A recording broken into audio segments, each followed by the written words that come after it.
What if everything you were taught about human history is a lie? Not a mistake, not a gap in the record, a deliberate lie. What if there was a civilization on Earth thousands of years before anything in our textbooks? A civilization so advanced that it makes our modern technology look primitive. A civilization that didn't just disappear, it was erased, hidden beneath miles of ocean water, buried so deep that humanity would forget it ever existed. I'm about to share with you what one woman discovered when a being from another world took her to a place beneath the Atlantic Ocean. What she saw there about humanity's true origins will shake the foundations of everything you believe about who we are, where we came from, and what we are capable of becoming. But I have to warn you, this is not comfortable information. Once you understand what was hidden from us, you will never look at history the same way again. You will never look at religion the same way. And you will finally understand why certain powers have worked so hard to keep us ignorant of our own past. Because the truth about what lies beneath the ocean is also the truth about Jesus, about the ancient teachings, about the spiritual abilities that were once common knowledge and have been systematically suppressed for millennia. If you have ever felt that something is missing from the official story, if you have sensed that humanity is older and more capable than we have been told, what you are about to hear will confirm everything you suspected. Subscribe to the channel and activate the bell. Stories like this one reveal truths that have been buried for 12,000 years. And this particular truth is the key to remembering who we really are. Now let me tell you how it all began for Dr. Maya Santos on a research vessel in the middle of the Atlantic, when a mysterious signal from the ocean floor led her to a discovery that would rewrite human history. Dr. Maya Santos was 43 years old, unmarried, married to her work, her colleagues joked. They weren't wrong. She had spent 20 years as a marine archaeologist, underwater ruins, shipwrecks, submerged cities. Anything humanity had lost to the ocean, Maya wanted to find. Her office at the University of Miami was covered with maps, sonar printouts, photographs of artifacts pulled from the seafloor. Most academics spent their careers behind desks. Maya spent hers in diving suits, hundreds of feet below the surface. She was good at what she did, one of the best. But being good wasn't always enough. 3 years ago, Maya had made a discovery that should have changed everything.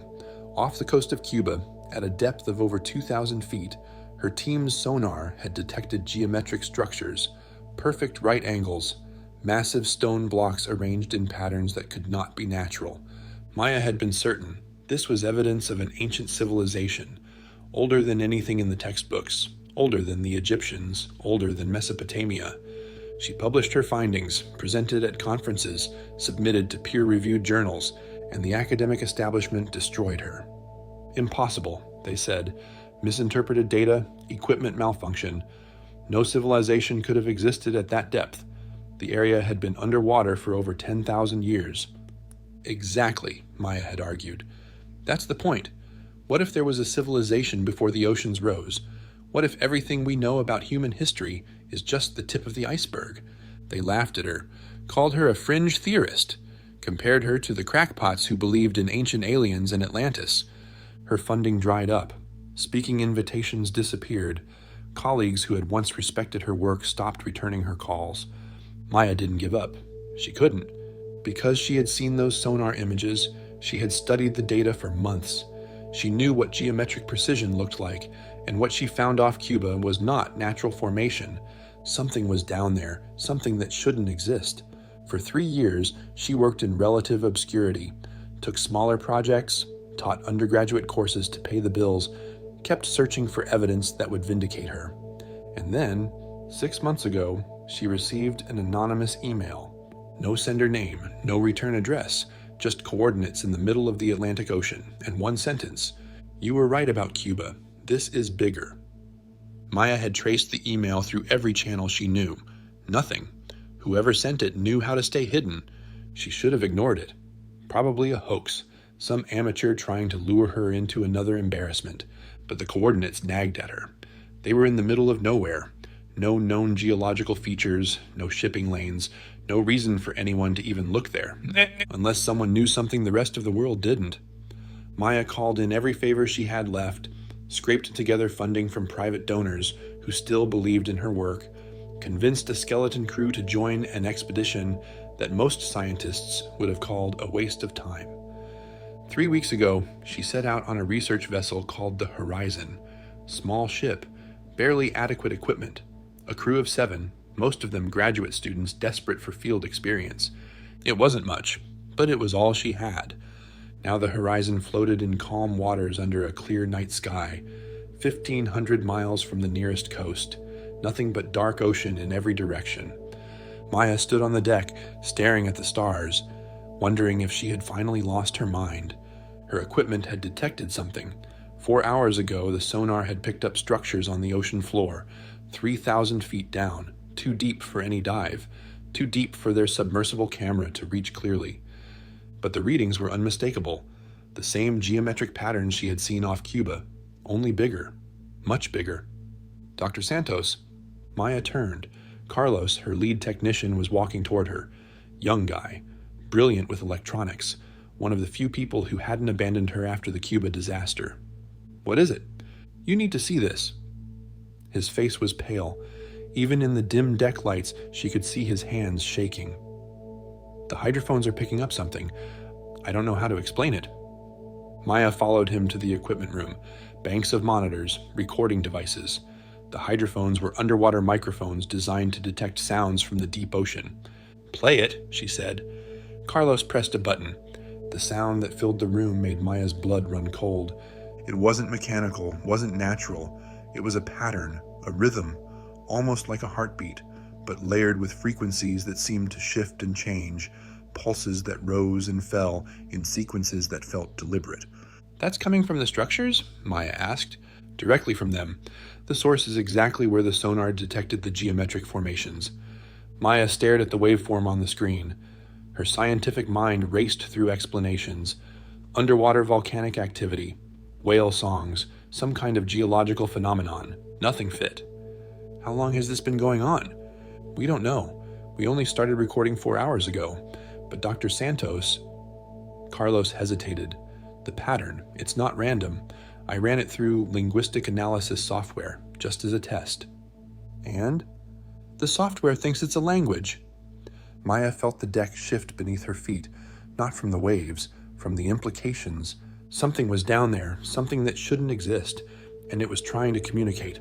She looked at Carlos, at the monitors, at the dark water beyond the porthole. Wake the crew, she said, all of them. We need to get the deep camera operational, whatever it takes.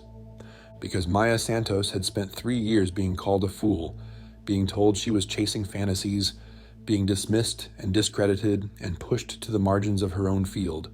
And now, in the middle of the Atlantic Ocean, something was answering back. She just had no idea that before the night was over, she would meet the source of that signal face to face, and what it would show her about humanity's true history would make her Cuba discovery look like a footnote. It happened at 3:17 in the morning. Maya was alone on deck. The crew was below trying to get the deep camera working. She needed air, needed to think. The ocean was impossibly calm, like black glass stretching to the horizon. No wind, no waves, just stillness. And then the water began to glow. Maya gripped the railing, watched as a soft, blue-white light spread beneath the surface, starting from a single point directly below the ship, expanding outward in a perfect circle. What the hell? She breathed. The light grew brighter, closer to the surface. Something was rising. Maya's legs told her to run. Get below. Alert the crew. Lock the doors. She didn't move.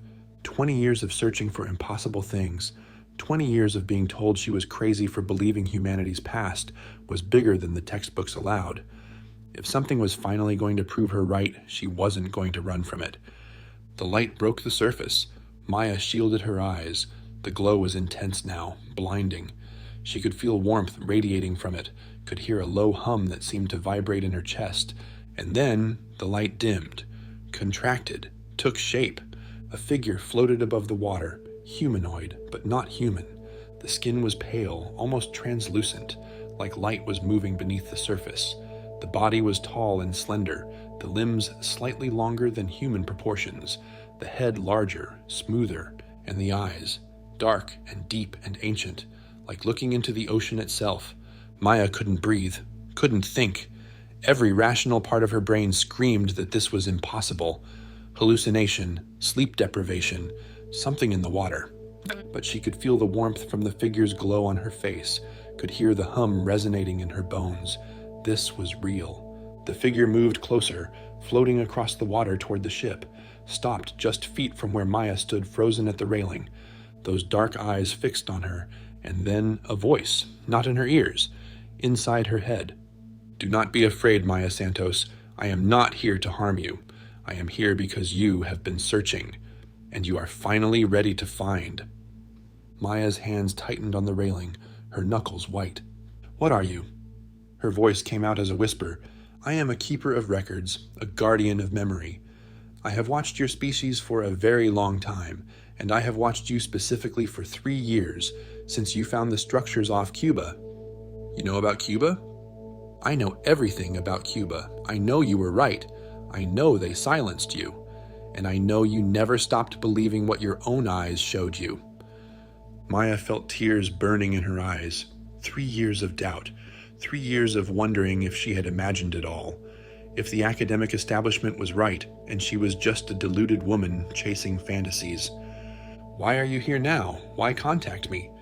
"Because the time has come for your species to remember. The structures you detected below this ship are part of something much larger. A civilization that existed on this planet 12,000 years ago. A civilization that your ancestors have forgotten. And that forgetting has cost humanity everything." "A civilization? You mean like Atlantis?" The figure tilted its head, a strangely human gesture. "Atlantis is one name. Your ancestors had many names for it. The details have been distorted through millennia of oral tradition, but the core truth remains. There was a global civilization on Earth before the last ice age ended, before the great flood that every culture remembers. A civilization far more advanced than your current one." Maya's scientific mind pushed back. "That's impossible. We would have found evidence, artifacts, ruins, something. You have found evidence. You found it off Cuba. Others have found it off Japan, off India, off the coast of Spain. In the Mediterranean, all over the world, the ruins exist, but your institutions refuse to acknowledge them, because acknowledging them would mean rewriting everything, and there are those who benefit from keeping humanity ignorant." "Who? Who benefits?" The figure was silent for a moment. Those ancient eyes studied Maya with an intensity that made her feel like her entire soul was being examined. "That is part of what I must show you. The suppression is not accidental. It is deliberate. And it is connected to the same forces that distorted the teachings of the one you call Jesus." Maya felt a chill run through her. "Jesus? What does Jesus have to do with underwater ruins?" "Everything. The civilization that existed before the flood possessed knowledge that Jesus tried to restore, spiritual technologies, understanding of consciousness and energy that your ancestors once used as naturally as you use electricity today. When that civilization fell, the knowledge was scattered, hidden, preserved by a few, and when Jesus came to remind humanity of what it had forgotten, his message was captured, controlled, distorted into something that kept people asleep instead of awakening them." Maya's head was spinning. This was too much, too fast. "Why should I believe any of this? How do I know you're not manipulating me?" "You should not believe. Not yet. Belief without evidence is how your species has been controlled for millennia. That is why I am here, not to tell you, to show you." The figure extended one long, slender hand toward Maya. "Come with me. I will take you to the place beneath the ocean. You will see with your own eyes what has been hidden. You will understand why it was hidden, and you will know beyond any doubt that your species has been lied to about its own history." Maya stared at the outstretched hand, at the impossible being floating before her.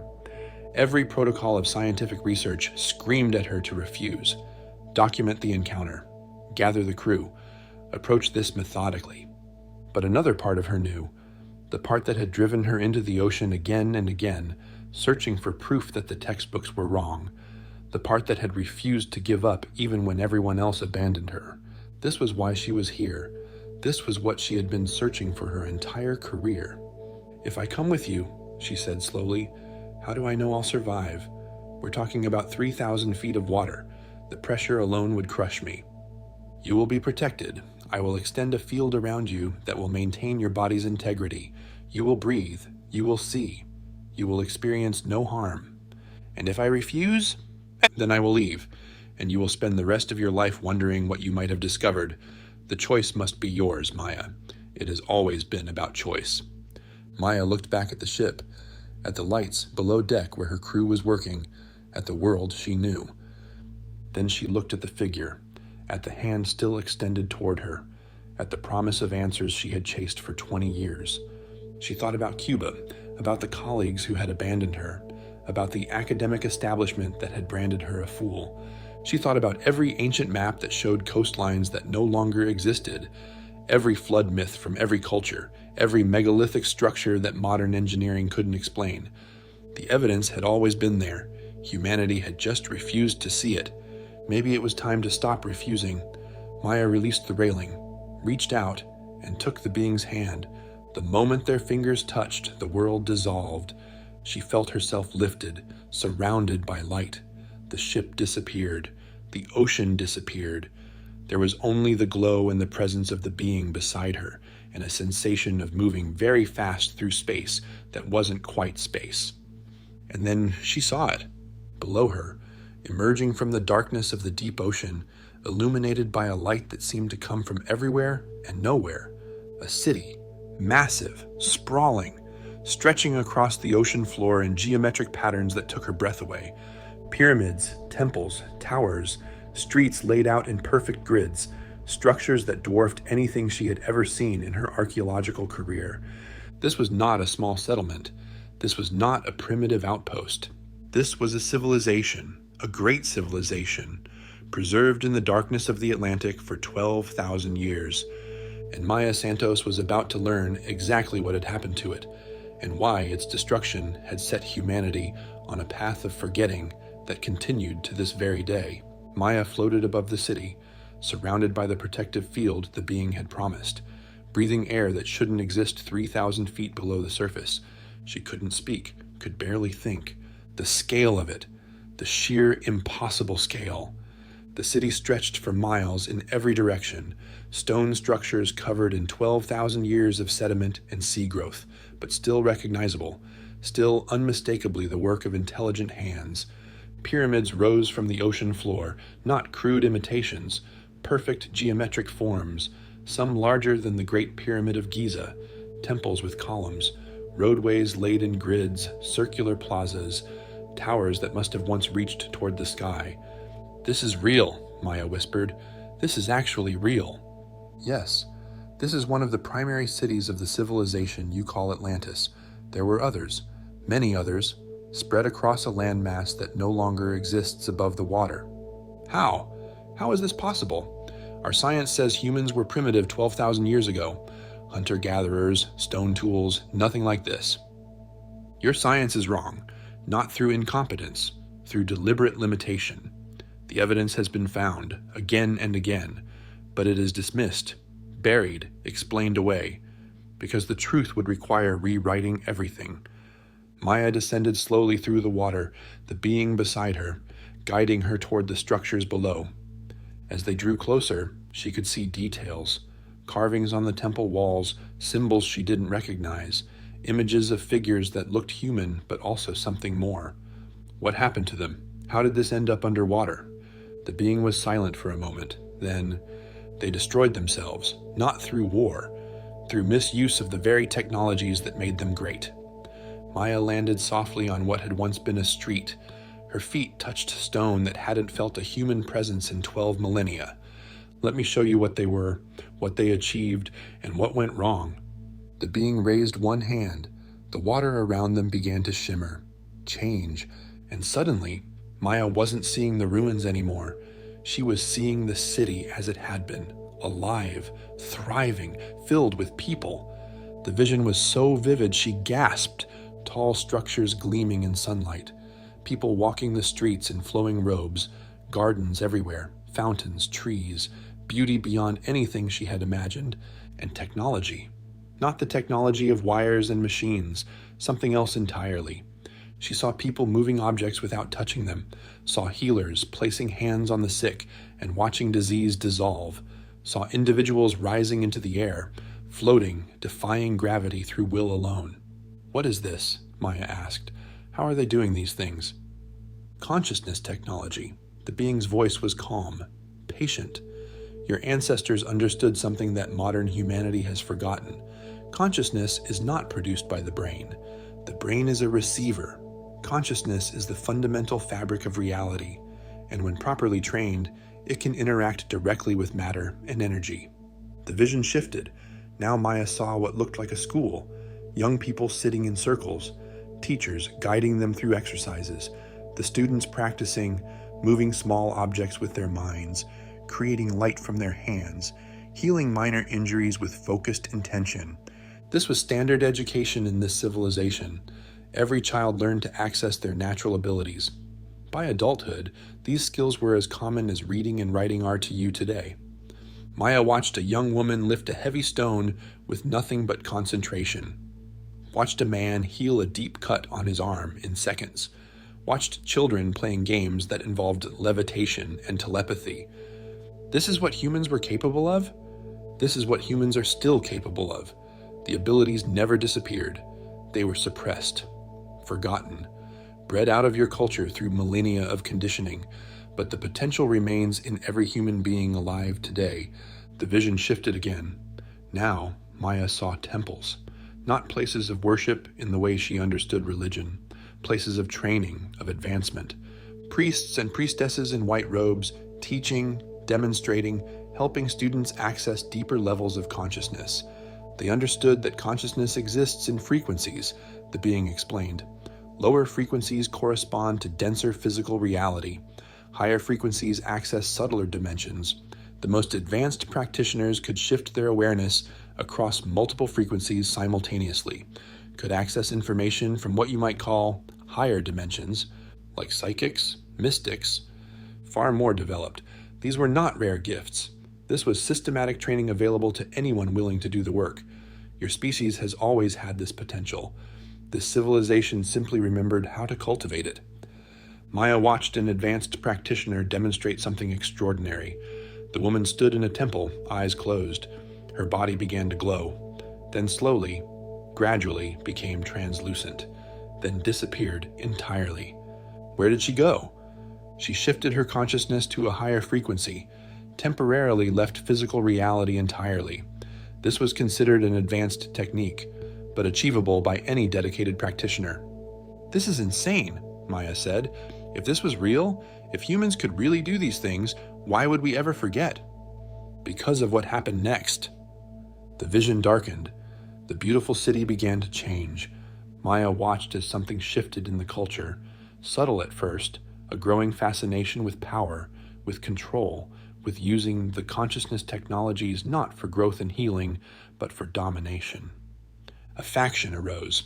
They believed that with their abilities they could rule, could bend lesser civilizations to their will, could become as gods. They got corrupted. Yes, the same technologies that could heal could also harm. The same abilities that could elevate consciousness could also manipulate it.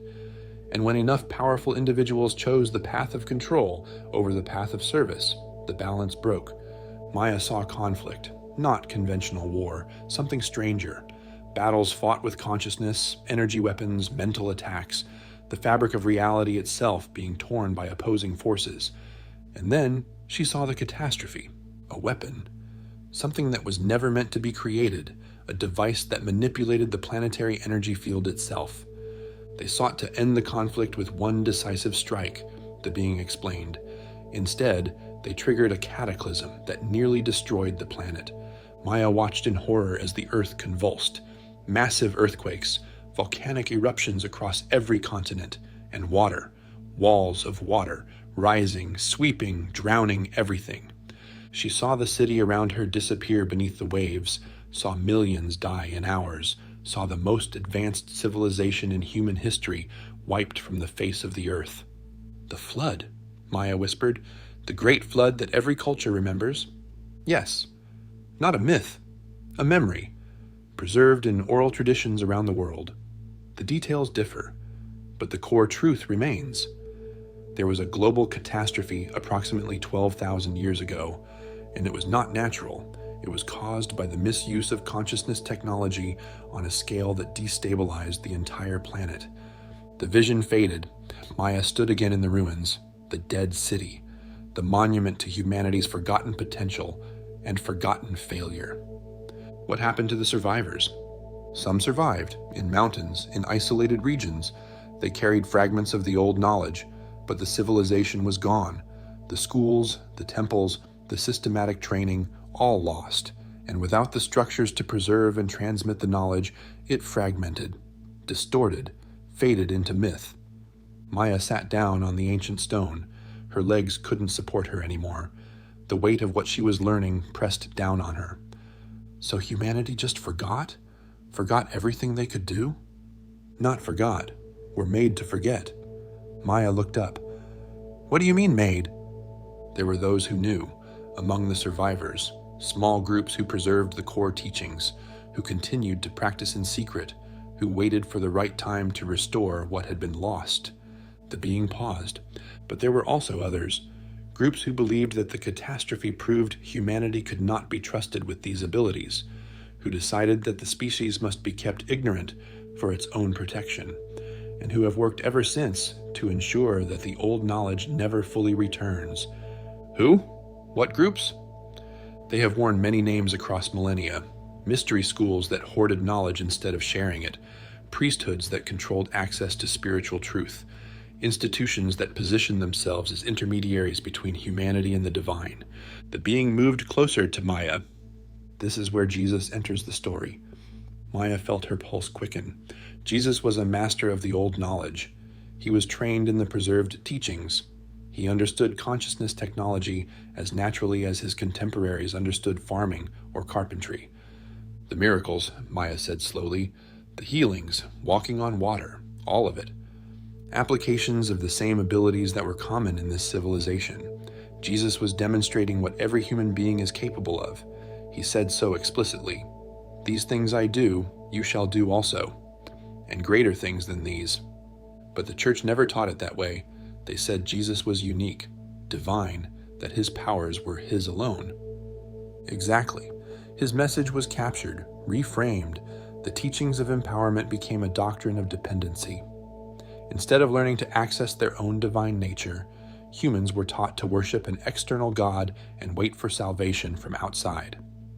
Maya's mind raced through everything she knew about religious history, the councils that decided which books went into the Bible, the Gospels that were destroyed, the mystics and teachers who were silenced or killed for claiming that humans could access God directly.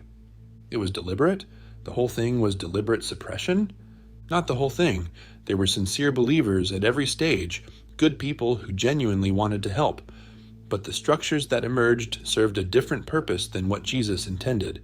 They kept people asleep, kept them waiting for a kingdom that would come later, instead of recognizing the kingdom that was already within them. The being extended a hand, touched Maya's forehead gently. Let me show you what he actually taught. Another vision flooded Maya's awareness. Jesus. Not the sanitized figure of religious paintings, a living man, dark-skinned, intense eyes, radiating an energy that Maya could feel even across 2,000 years. She watched him teach, not in parables this time, direct instruction to his closest disciples. You are not bodies that have souls. You are souls that have temporarily taken bodies. Death is not the end. It is a transition. The consciousness that you are cannot be destroyed. She watched him heal, saw what really happened, not supernatural intervention from an external God. Jesus raising his own frequency so high that disease simply couldn't exist in his presence. The sick being lifted by resonance, their own healing capacities activated by contact with his field. She watched him explain it to bewildered disciples. The power is not in me. It is in the field of consciousness that we all share. I am simply accessing it more fully than you have learned to. But you can learn. Anyone can learn. This is your birthright. She watched him grow frustrated at their slow understanding. How long must I be with you? How long before you realize that what I do, you can do? Stop looking at me as something separate, something above. I am showing you yourselves. The vision shifted, the crucifixion. But again, not as Maya had understood it. She felt Jesus' consciousness in those final moments. The pain was real. The body suffered, but the awareness within remained calm, expanded. He was demonstrating something even in death. Watch. Death is not what you think. Consciousness continues, and then the resurrection. Maya saw it clearly now. Not a physical body reanimating. Consciousness so developed, so refined, that it could reconstruct physical form even after that form had been destroyed. The ultimate demonstration of what humanity was capable of. The vision ended. Maya found herself weeping, tears floating strangely in the water around her. "All this time," she said, "all this time we've had it backwards. We worship him instead of learning from him. We wait for him to save us instead of saving ourselves." "This is the great tragedy," the being said. Jesus came to remind humanity of its forgotten nature, to reactivate the potential that had been dormant since the flood. And instead of awakening, humanity built another cage, a prettier cage, a cage decorated with crosses and cathedrals, but still a cage. Maya wiped her eyes, tried to collect herself. "Why tell me this? Why show a marine archaeologist instead of a religious leader? A scientist? Someone who could actually do something with this information? Because you already know the foundation. You have spent your career proving that human history is older and greater than the official narrative. You have the credibility to speak about what lies beneath the ocean, and you have the courage to tell truths that make you unpopular. My career is already destroyed. No one listens to me anymore. Then you have nothing left to lose. The ones who have nothing to lose are often the ones who can speak most freely." Maya looked around at the ruined city, the evidence of everything she had always suspected, everything she had been mocked for believing. "If I tell people what I've seen, they'll think I'm insane. You know that, right? Atlantis is a punchline. Ancient astronauts are for crackpots. No one will believe me. Some will not believe, but some will. And those who are ready will recognize the truth when they hear it. You do not need to convince everyone, Maya. You only need to plant seeds." "Seeds for what?" "For the awakening that is already beginning. All over your planet, humans are starting to remember, starting to access abilities they were told were impossible, starting to question the institutions that have kept them asleep." The being gestured at the ruins around them. This civilization fell because it misused its power, because consciousness technology was turned toward domination instead of service. But humanity will have another chance, is having another chance, right now, in this generation. Another chance to do what? To evolve, to remember what you are, to reclaim the abilities that were systematically suppressed, and this time, to use them wisely. Maya stood up. Her scientific mind still resisted, still searched for alternative explanations, but something deeper had shifted. She had seen too much, felt too much. The evidence wasn't just visual, it was cellular. Something in her DNA recognized the truth of what she was being shown. "What do I do? When I go back? What am I supposed to do with all of this?" "Tell your story, that is all. Share what you have seen. Let those who are ready hear it. The truth has a frequency of its own. It resonates with the part of people that remembers. You do not need to convince with arguments. You only need to transmit what you have experienced." The being looked up, toward the distant surface, toward the world above. "Your time below is ending. I will return you to your ship. Your crew will not know how long you have been gone. Only minutes will have passed in their experience. Will I see you again? If you need to, but you have what you came for. Evidence that your work was never foolish. Confirmation that human history is far greater than you were taught. And a mission, to speak the truth about what was lost and what can be recovered." Maya took one last look at the city around her, the pyramids, the temples, the streets where an advanced civilization had once walked. 12,000 years of forgetting, 12,000 years of lies. Maybe it was time to start remembering. She turned to the being. "I'm ready to go back." The light surrounded her again. The ruins faded, the sensation of movement through space that wasn't space. And then she was standing on the deck of the horizon, the night sky above her, the calm ocean around her, exactly where she had been, as if no time had passed at all. But everything was different now. Maya Santos had spent 20 years searching for proof that humanity's past was greater than the history books allowed. Now she had it, and she had something more. She had a purpose, a mission, a reason for everything she had endured. The suppression of human potential had gone on long enough. The lies about what we were capable of had controlled humanity for 12,000 years. It was time to start telling a different story. Maya stood on the deck for a long time, just breathing, staring at the stars. The same stars that the people of that drowned city had once looked up at, before the flood, before the forgetting, before 12,000 years of lies. Dr. Santos? She turned. Carlos was climbing up from below deck, concern on his face. Are you okay? You've been up here for a while. We finally got the deep camera working. Maya looked at him. He had no idea that she had just been 3,000 feet below the surface, no idea that everything they thought they knew about human history was wrong. I'm fine, she said, just needed some air.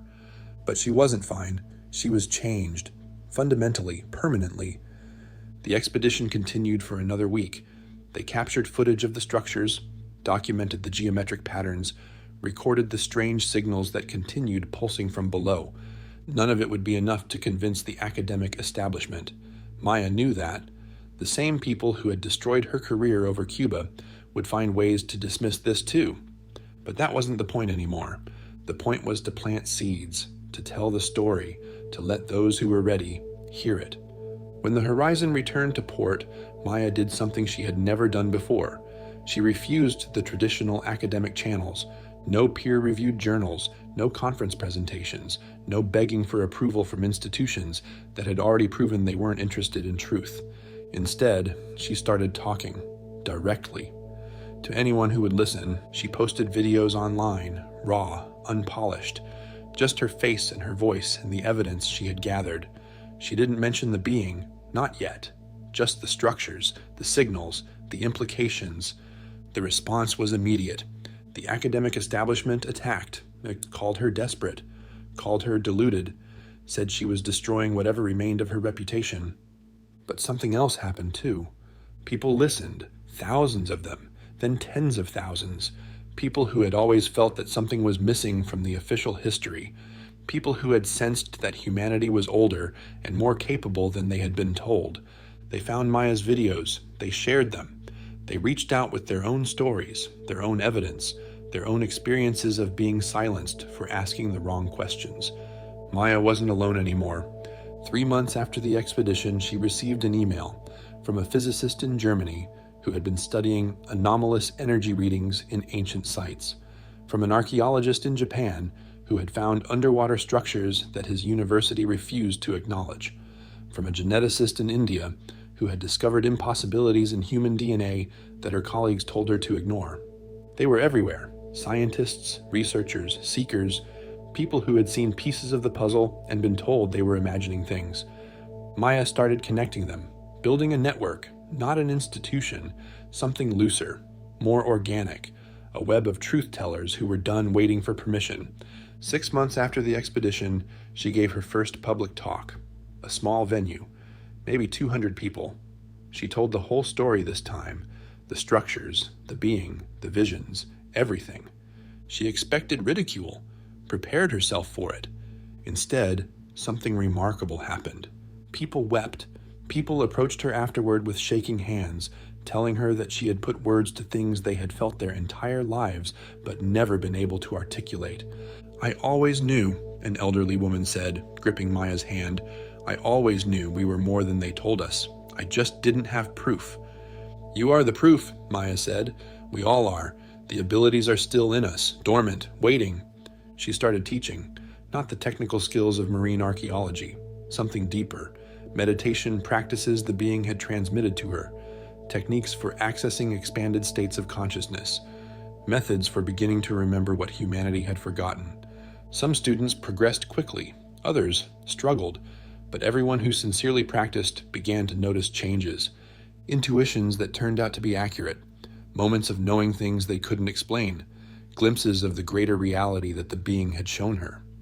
1 year after the expedition, Maya sat on the beach near her home in Miami, watching the sun set over the Atlantic, thinking about the city that lay somewhere out there, beneath the waves, waiting. Her phone buzzed, a message from Carlos. "You need to see this. Another research team found structures off the Azores. Mainstream media is actually covering it. They're calling it the discovery of the century." Maya smiled. The cracks were forming. The wall of suppression that had held for 12,000 years was beginning to crumble. Not because of her alone, because of everyone. All the seekers, all the questioners, all the people who refused to accept that the official story was complete. She thought about Jesus, about what he had tried to teach 2,000 years ago, about how his message had been captured and distorted. But seeds don't die. They wait, sometimes for a very long time. And then, when conditions are right, they bloom. Maya looked out at the ocean. Somewhere beneath those waters, a civilization slept, waiting to be remembered, waiting to remind humanity of what it had lost, what it could regain. She had been a marine archaeologist searching for ruins. Now she understood. The real ruins weren't under the ocean. They were in human consciousness, in the forgotten abilities, in the suppressed memories, in the potential that had been systematically buried for millennia. That was the excavation that mattered. That was the discovery that would change everything, and it was only just beginning. Maya Santos spent 20 years being told she was wrong.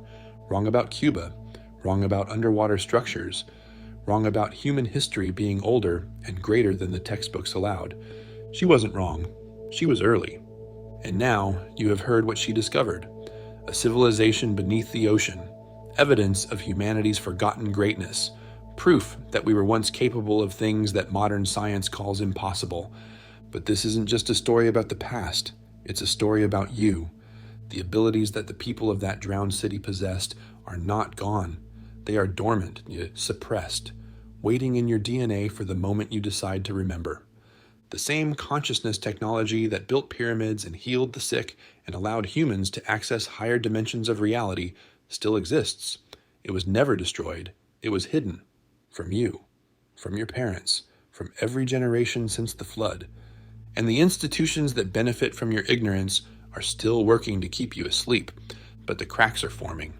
All over the world, people are waking up, asking questions, demanding answers, refusing to accept that the official story is complete.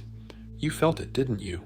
While listening to this story, that resonance, that recognition, the part of you that knew, even before Maya found her proof, that humanity is more than what we've been told, that knowing is not imagination, it's memory, cellular memory, encoded in you since before you were born.